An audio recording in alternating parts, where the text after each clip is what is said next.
we'll get to Meister Eckhart this week. We'll try.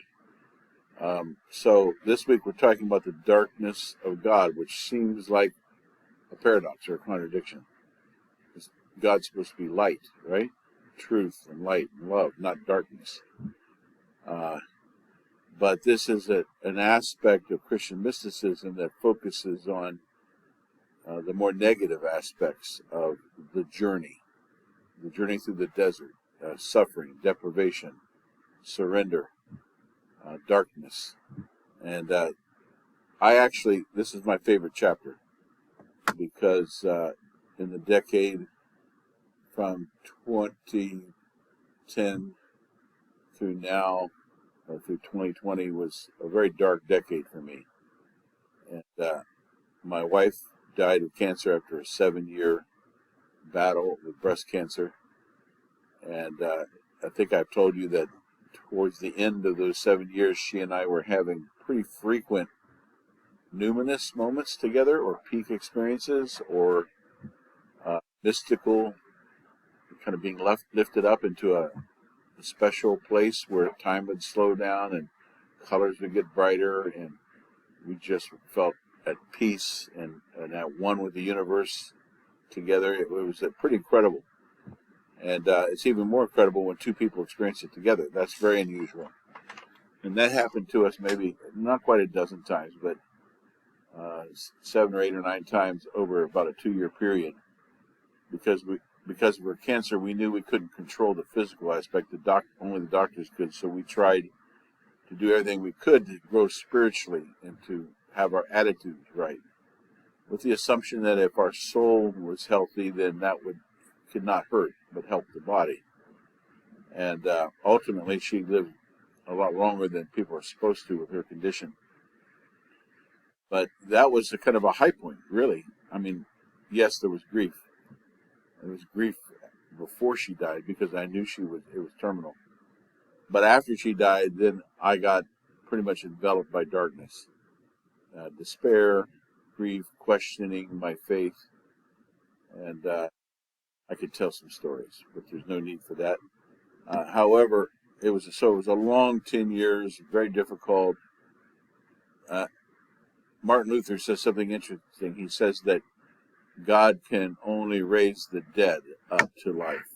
So if you think you're cool, you're alive, then God probably can't help you very much. But if you're dead, God can help you. If you're sick, God can help you. If you are in hell, God is there with you, and He can lift you up out of hell.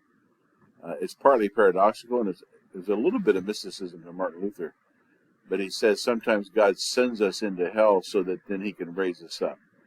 With His left hand, He sends us into hell. With His right hand, He lifts us, He resurrects us out of it. And I felt like that was my experience for a 10-year period, that God's left hand sent me into a desert, into a hell, into a place of real darkness, that where I grew in my journey, and I learned, and I developed aspects of my character that could not have developed any other way, probably.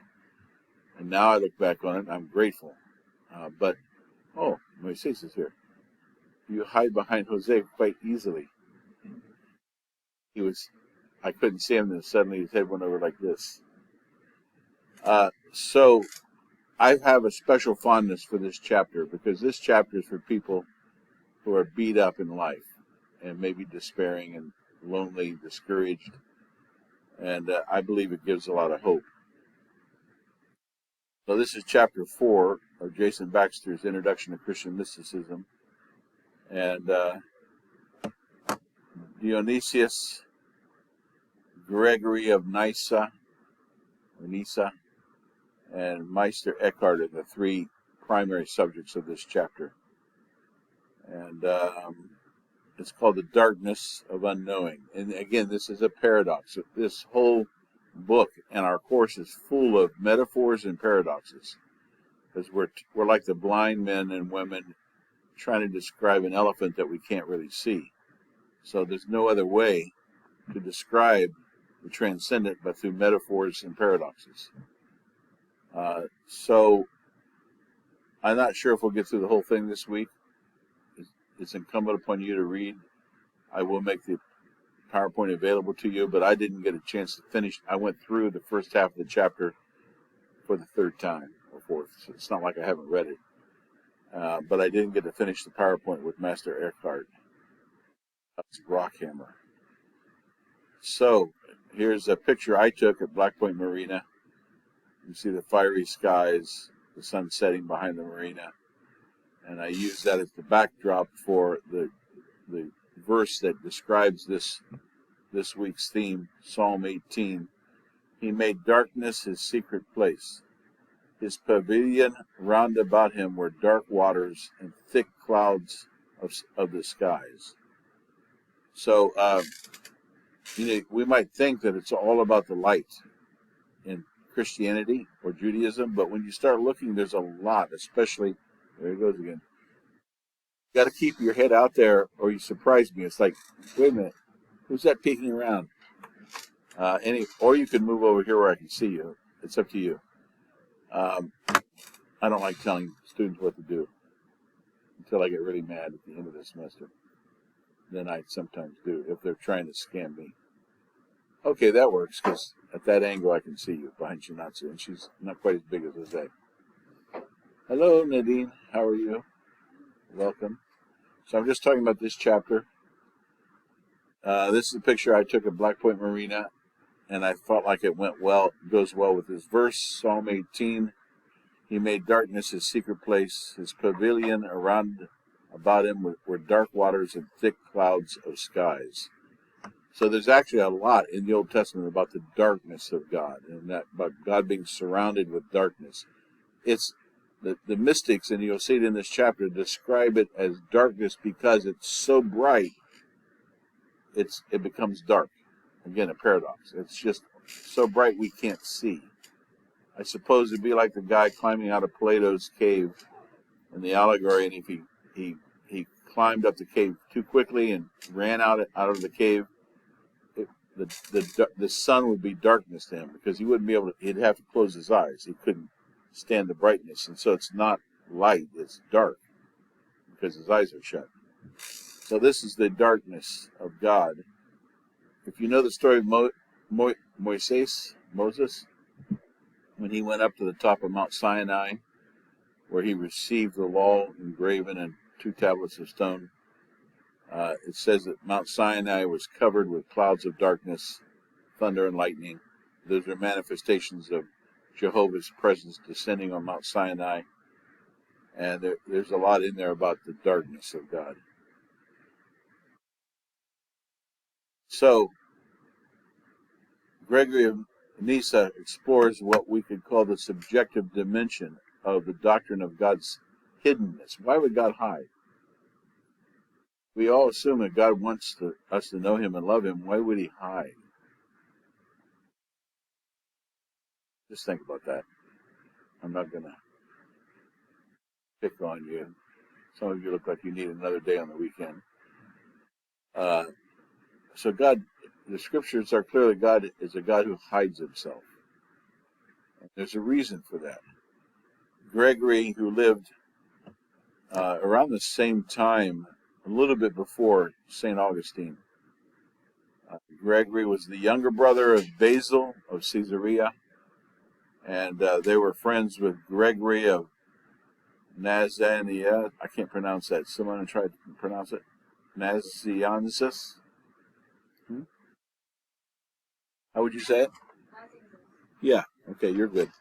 Nazian is what she said.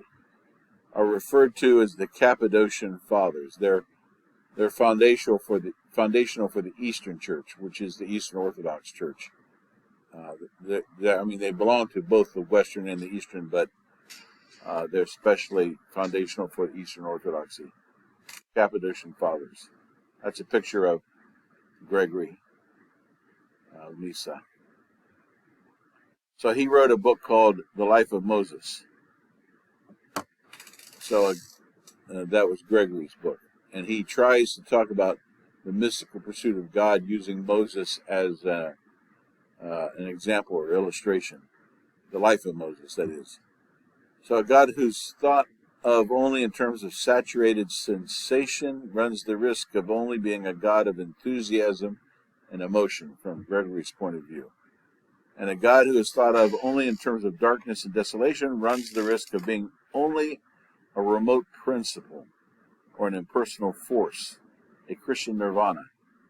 Last night, my wife and I were watching The Empire Strikes Back, of the original trilogy. Oh, you like it? Yeah. And but the central theme of the 3 movies, or the 9 movies, however you look at it, is the force. There's a good side or light side and a dark side of the force. That's an impersonal idea of the transcendent in a way. Although they do have a explanation, I think. The what do they call them? The calorians or something? Some kind of substance that's in the fabric of the universe. So, in a number of religions, the divine is impersonal. And when you talk about the transcendence of God, which this chapter focuses on heavily, the danger is you make God so distant and transcendent and so awe-inspiring that he is not personal. He can't be your friend. How can you be friends with the universe? And so that's the transcendence of God. But then there's also the immanence of God. Immanence means being present in this moment. And so the immanence of God, there's a phrase, I think, Jesus' birth, there was an announcement that his name was Emmanuel, which means God is with us. So one of the ideas of Christianity is the immanence of God, that God came down, he's with us as Emmanuel. That's immanence. But then like if Adrian were here, as a Muslim, the Muslim faith emphasizes the transcendence, the awesome, ineffable transcendence of God. And it brings that dynamic of God is beyond anything we can think or ask, anything we can imagine. God is God. And so those are 2 different approaches. So there's 2 traditions in mysticism. The positive tradition of affection and love, which we've already seen in Augustine. We haven't yet looked at Bernard of Clairvaux or Julian of Norwich. They emphasize the affection, the love. Augustine, if you remember, talked about the friendship with God, the language of love and friendship. That emphasizes the immanence of God. God here with us, and God is on our side, that he's there to lift us up and strengthen us. And then the negative tradition, which we're going to look at in this chapter, safeguards God's transcendence, which includes Dionysius the Areopagite, Meister Eckhart, and Gregory of Nyssa, who we've already mentioned. And what the author is saying is we need both. It's a dynamic tension, truth and tension. I'm going to go to the gym after my 2 classes today, because I didn't make it this morning. And if I have a chance to work out my arms, I'll work out the bicep like this, and then I'll work out the triceps, pulling down, or like this. What am I doing? I'm exercising 2 opposing muscles. They work against each other. So the bicep pulls things toward me and the triceps pushes things away. But when they're both in balance and strong, then it gives my arm strength to be able to move. And so this is similar to certain truths that are truths in tension. We do have free will, but God is also sovereign. And sometimes these don't make sense because they seem contradictory. But it's like the bicep and the tricep. You need both. You get rid of one and then you're unbalanced. And this is the true in this area, the 2 traditions, the positive tradition and the negative tradition. Meister Eckhart got into trouble because of his tendency to blur the distinction between Christ and created souls, more like Plotinus than Augustine. Along with Eckhart, Dionysius and Gregory ride the razor's edge of Christian orthodoxy. So this chapter deals with Christian thinkers and mystics who are out on the edge. They're the most edgy, maybe, of all the mystics we'll look at in this book. And they can sometimes be misunderstood because they're trying to describe things that are indescribable, and they're talking with parables and metaphors and paradoxes. So sometimes they say some things that would make Orthodox Christians give them pause. Okay? So these three mystics are called the Masters of Darkness by this author. Sounds like a Dungeons and Dragons game, doesn't it? The Masters of Darkness. I want to talk first about Dionysius. In Acts 17, there's a story in the book of Acts written by the physician Luke that Paul is traveling through Greece after having gone through Asia Minor. He's now over in Greece, and he basically gets run out of town in Philippi and Thessalonica and Berea. He gets chased out of town by angry people who don't like the message he's bringing. So they safely escort him to Athens and drop him off and go back and leave him in Athens. And he's wandering around Athens, and he sees an area where there's a number of shrines to different gods, Zeus and the other gods and goddesses of the Greek pantheon. And he happens to see a shrine that says to the unknown God. And that gets him thinking. And so when the philosophers who meet at Mars Hill, which is also known as Areopagos, or the Hill of Ares. Ares was the Greek name for the god who the Romans called Mars, the god of war. So on that hill they had a place of disputation and discussion, and where they could come together and argue about philosophy. And they heard about Paul, and his message seemed novel. So they invited him to come and speak to them and to tell them his philosophy. And so he does this. And it's the most unusual message in the New Testament, because almost all the others in the early part of the book of Acts are referencing Jewish history and Israel, and that Jesus is the Messiah who fulfills our hopes. But in this story, he doesn't even talk about the Old Testament or the Jewish history. In this story, he uses references to Greek poets.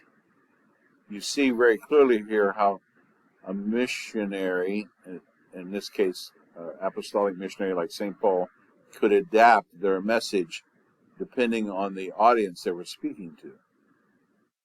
So, yeah, I don't know if I want to talk more about that. It's tempting for me because it's a favorite topic of mine. But if I were invited to speak to a group of church-going Christians in their 60s, I would speak to them differently probably than I would to you, Gen Z at a university campus.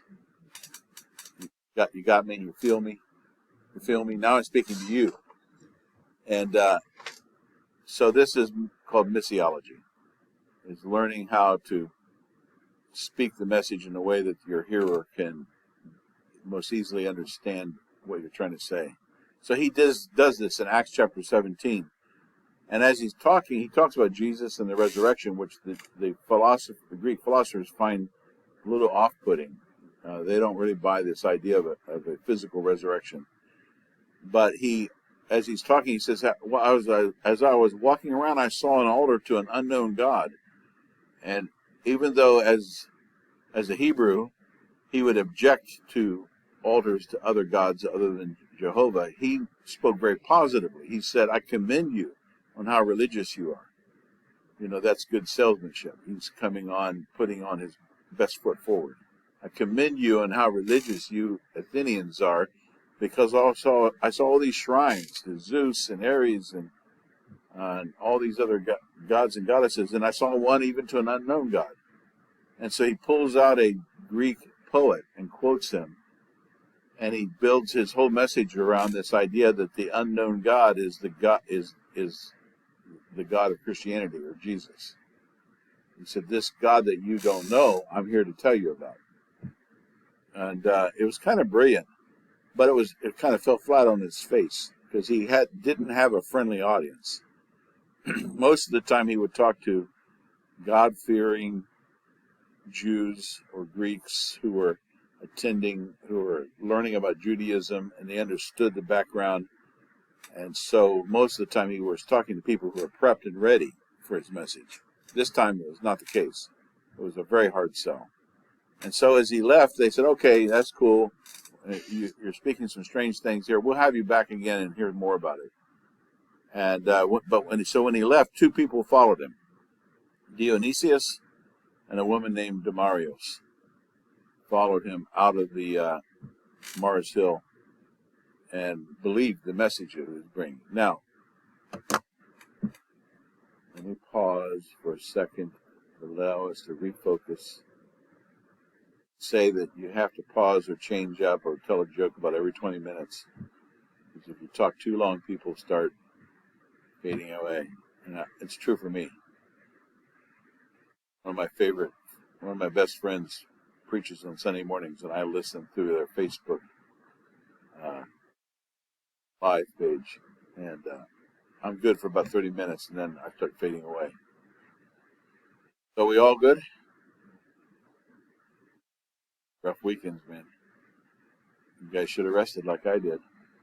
I smoked a cigar and watched some football. Watched my teams lose, but still. So, somebody came along with this letter, or a series of letters, and he gave himself the name. He called himself Dionysius the Areopagite. Areopagite being the Mars Hill. Who was this guy? Was it actually the guy who was with Paul and followed him off the hill? That's what many theologians and Christian writers thought for many centuries, that actually was somebody who was there that day in Athens. But it eventually became discovered through analyzing the text, analyzing his references to Neoplatonism, which came much later, that his writings could not have possibly been from the 1st century. They were from the early 6th century. And it was written by a Greek-speaking Byzantine theologian, heavily influenced by Greek Neoplatonism. So it wasn't written by the guy who followed Paul off of Mars Hill. At least it doesn't appear to be. And so he probably, the thinking is, adopted the name Dionysius as a fictional literary identity to identify himself as that person who had been there with Paul. Why would he do that?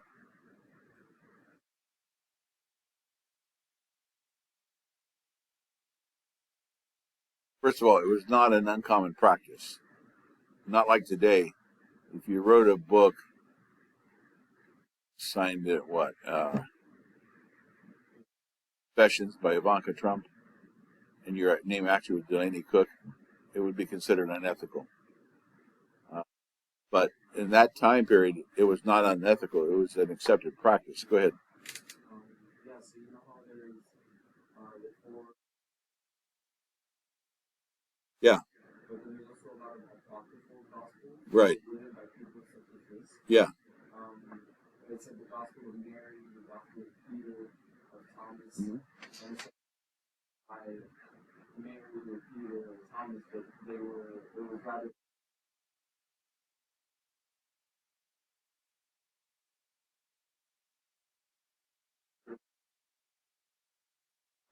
The Greek philosophy.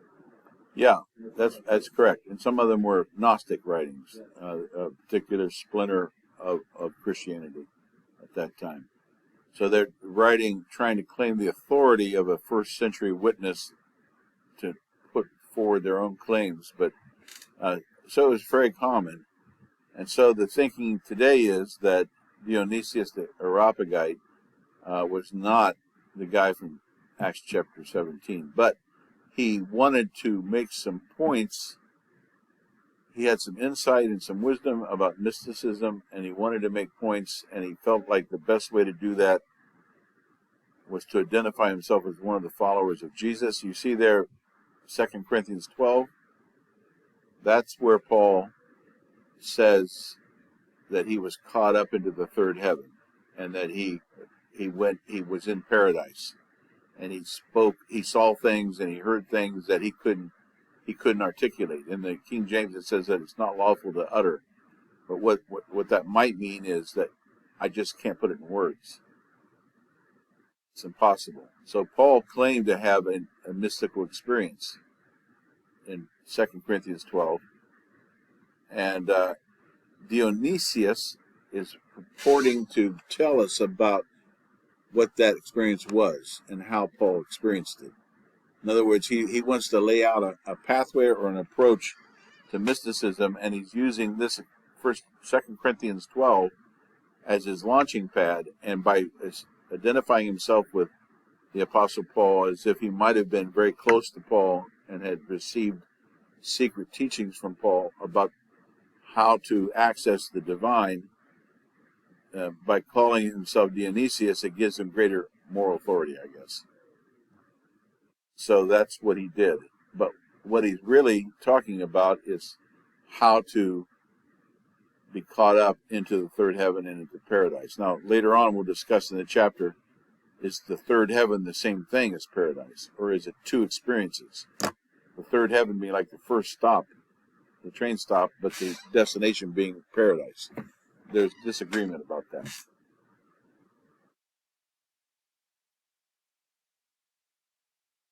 Dionysius' writings experienced tremendous success in Greek and in Latin. I've already mentioned this part. The alleged disciple of the great Paul. Here's an artist's rendering of Paul's experience of being caught up in the third heaven. And he says in I keep saying 1 Corinthians, 2 Corinthians 12, he says, I know a man in Christ who 14 years ago was caught up to the third heaven. Whether it was in the body or out of the body, I do not know. In other words, he doesn't know if it was his body that was caught up or if he just had a revelation in his mind while his body was stationary. He doesn't know if it was physical or a internal revelation.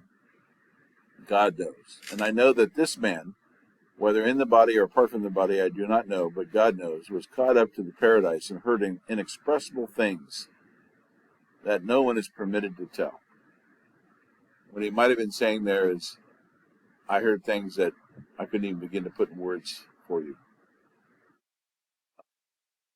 So that's a bit of a mystery that Paul had this experience.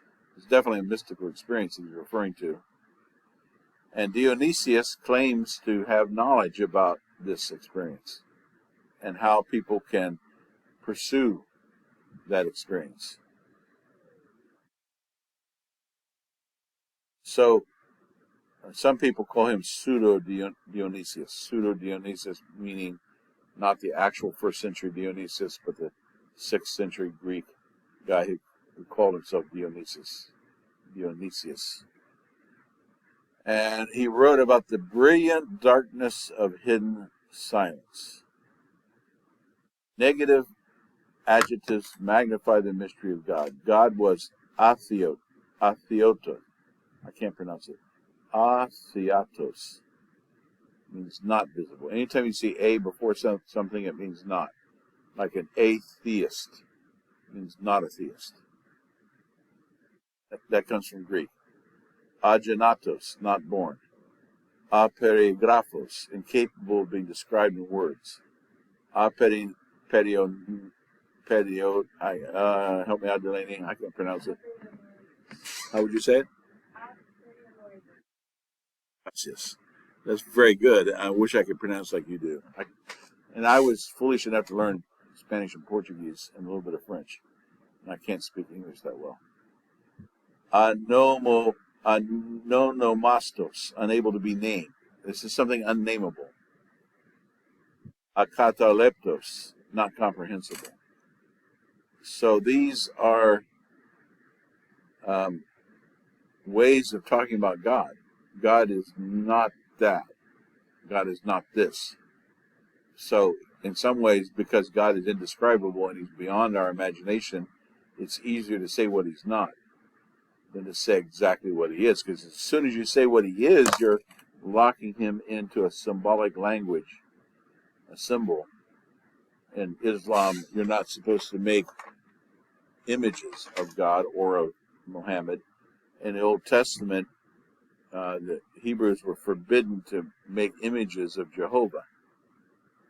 But in today's world, we can make images that are conceptual. Icons can be virtual. So it doesn't have to be, it's not a matter of a carved stone. It can be my idea of God. Gotta stay away from politics. Let's see. I'm trying to think of an example. So I think of God as the God of Brazil. And he is Brazil's God. And he's for Brazil. And he is going to lift Brazil up and make it the ruling kingdom of the earth. So there is a Brazilian making God into his own image as a nationalistic God. You follow what I'm saying there? Or God is a Aryan superhero German sky god. So I'm trying to give some uncontroversial examples, but we come up with an image of here's a good one. A lot of people I know, a lot of friends of mine, think of God. They don't realize it, but their image of God is that he's a waiter in a nice hotel, and it's like, garçon, check please, and they come running. Oh, would you like some dessert? Would you like coffee? So like, God, I need healing. God, help me out with my finances. God, things are not going well with me. Someone I knew, who I know has this problem, said the other day they're having a bad day, and they said, God's just not coming through for me today. That's a fundamental misunderstanding of who God is. God's not there to come running. I mean, he may. You can think of God as a friend who's there to console you, support you, encourage you, and lift you up, but not to just do your bidding, whatever, to meet your needs. And so that's an example of creating a God in our own image, which I think is the spirit of what Exodus was talking about when it said, do not make God in graven images. Also, they were forbidden to speak the name of God, because it's way too easy to lock God into our conceptual categories and make him smaller so that we can understand him. This is the problem. And what the mysticism tries to get beyond. Justin Martyr, one of the early church fathers, emphasized the divine ineffability. Ineffability means unable to be expressed. It says, anyone who would want to name the inexpressible God suffers from an incurable madness. Well, there's a lot of people suffering from incurable madnesses.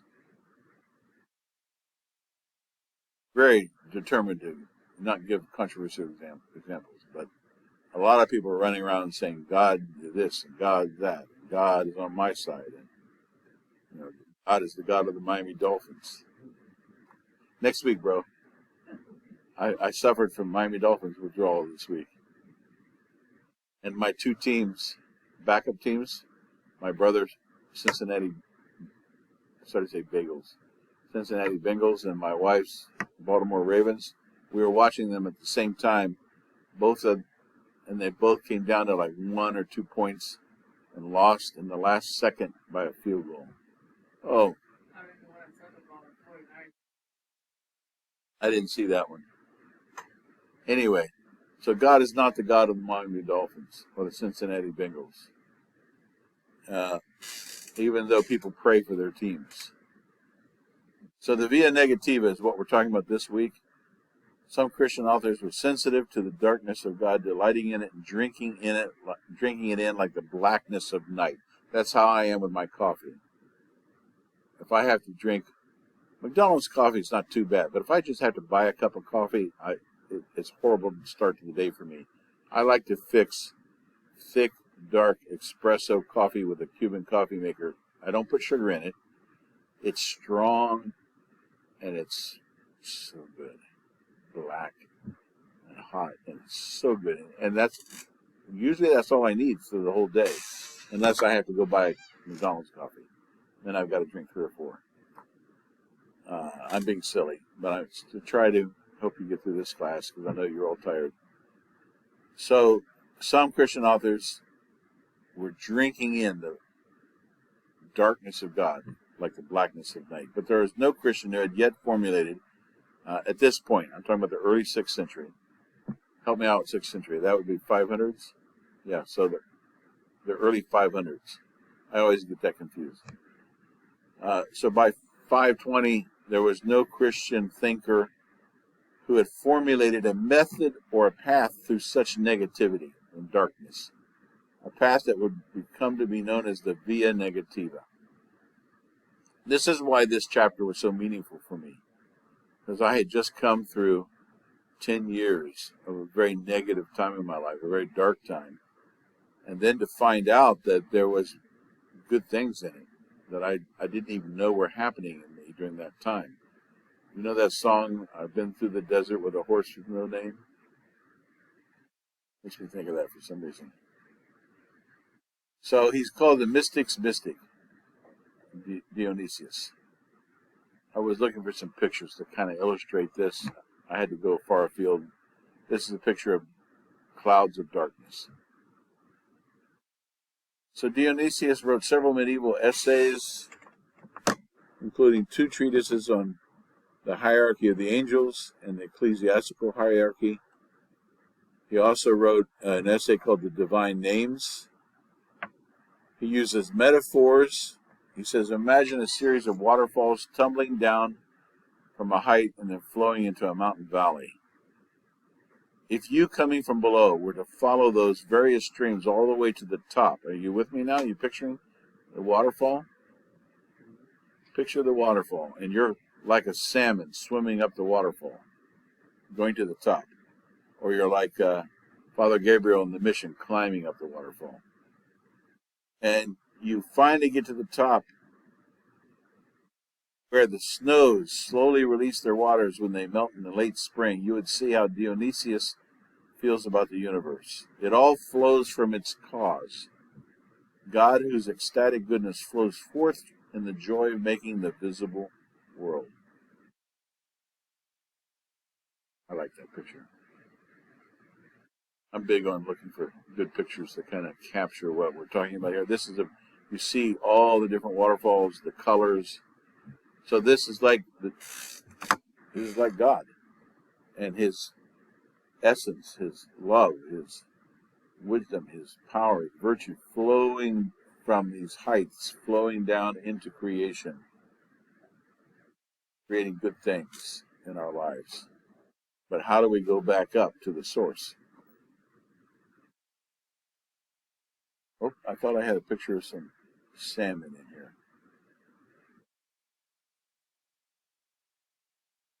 So I think I'm going to spend 38 minutes. I've been talking. I'm going to stop talking here and ask you what you think. And